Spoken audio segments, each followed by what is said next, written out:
दुखिया चौकीदार के घर रहने लगी और चौकीदार के कहने पर दुखिया अपनी बकरी को बेच देती है और बेटी को छोड़कर बहुत दूर दूर तक पत्थर काटने जाने लगी। दुखिया की बेटी स्कूल से आकर घर का पूरा काम करके अपनी माँ के लिए खाना बनाती और अपनी माँ दुखिया का इंतजार करती। और दुखिया की बेटी ममता काफी समझदार हो गई थी। कहा जाता है भगवान की मर्जी किसी ने नहीं जानी। एक दिन चौकीदार की माँ दुखिया से कहती है, दीदी आप अपना व्यवस्था कहीं और करिए, कब तक इसी तरह रहेंगे, अच्छा नहीं लगता। दुखिया बोली ठीक है। इतना कहकर दुखिया काम पे चली जाती है। ठीक उसी समय बाहर से एक पंडित जी आए थे जिनको गांव वाले इंजीनियर साहब कहते थे। वे अपनी पत्नी के साथ गांव आए थे और इंजीनियर साहब की पत्नी से कोई काम नहीं हो पाता था और उनको एक काम वाली चाहिए था। फिर किसी ने इंजीनियर साहब से दुखिया के बारे में बताया और तब इंजीनियर साहब खुद चले आते हैं दुखिया के पास और कहते हैं, तुम हमारे घर चलो और हमारे घर का सारा काम करना और हमारे घर रहना और हम तुमको घर भी देंगे और घर के साथ पैसे भी देंगे। इंजीनियर साहब के घर दुखिया चली आती है और वहीं रहने लगी। फिर इंजीनियर साहब के घर का पूरा काम अपने जैसा करती है। इंजीनियर साहब बहुत खुश हुए और दुखिया के बेटी ममता को बहुत मानते थे अपने बेटी के जैसा और उसके लिए अच्छे अच्छे कपड़े और दुकान से खाने का सामान लाते थे और कहते, अब तुम्हें किसी और का काम नहीं करना है, बस हमारे घर का काम करो और स्कूल जाओ। ममता बोली ठीक है मामा जी और खूब मजे से रहने लगी। अब ममता 16 साल की हो गई थी।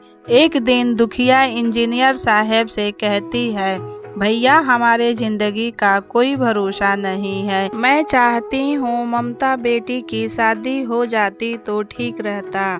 फिर इंजीनियर साहब कहते हैं, इतना जल्दी क्यों शादी करोगी, अभी तो वे 10वीं कक्षा में है, वे बहुत ही समझदार है, उसे और पढ़ाओ, खर्चा हम देंगे। फिर और अपने काम में लगी रहती है। फिर एक दिन दुखिया के पति पहलवान का समाचार आया कि वह बहुत बीमार है और उसके पास कोई नहीं था। फिर दुखिया बोली, हमको भी वे बहुत दुख दिया है, हम क्यों जाएं उसके पास।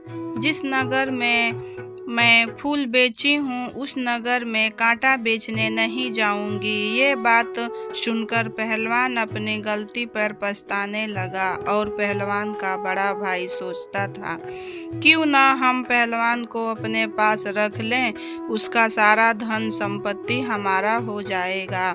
पर पहलवान किसी के पास नहीं रहता, पूरा दिन देवी माता के मंदिर रहता और रात को अपने घर में सोता। एक दिन क्या होता है, देवी माता ने पहलवान को एक कलश सोने की असरफी दी। पहलवान वो असरफी का मतलब नहीं समझा और वे सारी असरफी पुजारी को दे देता है। तभी देवी माता ने अपने शक्ति से सारा असरफी गायब कर देती हैं। तब पुजारी समझ गया पहलवान दिल का बड़ा साफ इंसान था और तभी से पुजारी पहलवान को कुछ नहीं कहता, बहुत मानता था। एक दिन पहलवान अपने घर में सोए सोए देवी माता से प्रार्थना करके कहता है, हे देवी माँ, हमारा एक परिवार था, वो भी हमको छोड़ दी और हम आपके सेवा के अलावा कोई काम नहीं किया।